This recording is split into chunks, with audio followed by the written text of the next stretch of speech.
કેમ છો બધા? મજામાં? હું પણ મજામાં જ છું. આઈ હોપ તમે પણ મજામાં જ હશો. હમણાં વાગી રહ્યા છે 9:30 અને હમણાં આપણે ફિલહાલ ઉઠી ગયા છીએ. મસ્ત ચા નાસ્તો કરવાનો બાકી છે, તો હવે આપણે ચા નાસ્તો કરીને મળીશું. ત્યાં સુધી બધાને બાય. ફાઇનલી ગાઈસ વાગી રહ્યા છે 10 અને હમણાં હું મસ્ત નાહી ધોઈને ફ્રેશ ને ચા નાસ્તો વાસ્તો બધું કરી લીધેલ છે.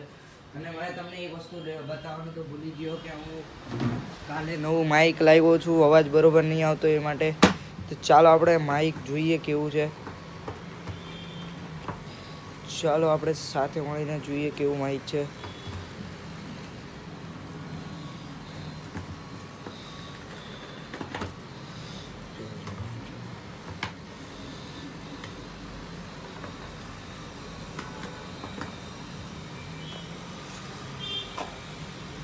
તો ફાઇનલી આપણું માઇક બી આવી ગયું છે. હવે આપણે જોઈશું અવાજ કેવો આવે છે આમાં. ટેસ્ટિંગ તો કરી નથી, કાલે એકવાર કરી હતી એ જ. તો ચાલો હવે આપણે રોજ માઇકથી અવાજ કરીશું. કેવો અવાજ આવે તે તમે કોમેન્ટ કરજો. ત્યાં સુધી હવે આપણે મળીશું બપોરેના ટાઈમ પર. ત્યાં સુધી બધાને બાય. મિત્રો અમે બહાર આવ્યા હતા અને ફોટો શૂટિંગ માટે. તો આ બધા જો ફોટોના શોખીન છે અને આ અમારી ગાડી છે. અમે ટ્રિપલ સવારીમાં આવ્યા હતા આ અને અહીંયા સામે ચાલી રહ્યા છે લગ્ન આવ્યા હતા ને આ જો અંદર ગાર્ડન છે. કેટલા મસ્ત ફૂલ છે અંદર.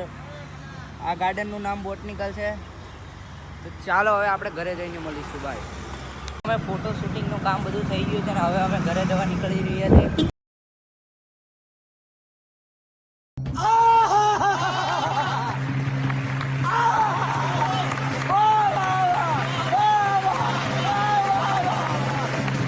વાગી રહ્યા છે 7:30. ચાલો પપ્પા બી આવી ગયા છે, જમવા બેસી ગયા છે.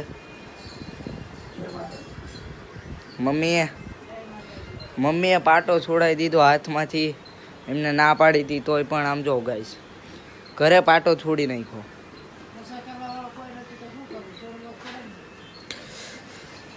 ચાલો આપણે જોઈએ ખાવામાં શું છે. હા આજે તો લોચો છે, ભાત છે, આમાં શું છે, દૂધીનું શાક છે, આ લોચો અને આ ઇડલી સાંભાર અને એનું ઇડલી ને સાંભાર. તો ચાલો ગાઈસ અને દાળ ભાત પણ છે સાથે. તો ચાલો ગાઈસ હવે આપણે મળીશું જમીને. ત્યાં સુધી બધાને બાય. ફાઇનલી ગાઈસ હવે વાગી રહ્યા છે 9 અને આજે થોડીક તબિયત ડાઉન લાગી રહી છે અને બાજુમાં લીલાબેન પણ છે ને એ માટે આજે થોડોક નાનો બ્લોગ બન્યો. અને આજનો બ્લોગ થોડોક નાનો બન્યો એ માટે દિલથી સોરી. બધા ચેનલને લાઈક કરજો, સબસ્ક્રાઈબ કરજો અને કોમેન્ટ કરવાનું ભૂલતા નહીં. ત્યાં સુધી બધાને બાય. જય માતાજી, જય દ્વારકાધીશ. અને આજનો બ્લોગ ગમ્યો હોય તો લાઈક કરજો અને ચેનલ સબસ્ક્રાઈબ કરવાનું ભૂલતા નહીં. તો ચાલો હવે આપણે મળીશું બીજા બ્લોગમાં. ત્યાં સુધી બધાને બાય. જય માતાજી, જય દ્વારકાધીશ.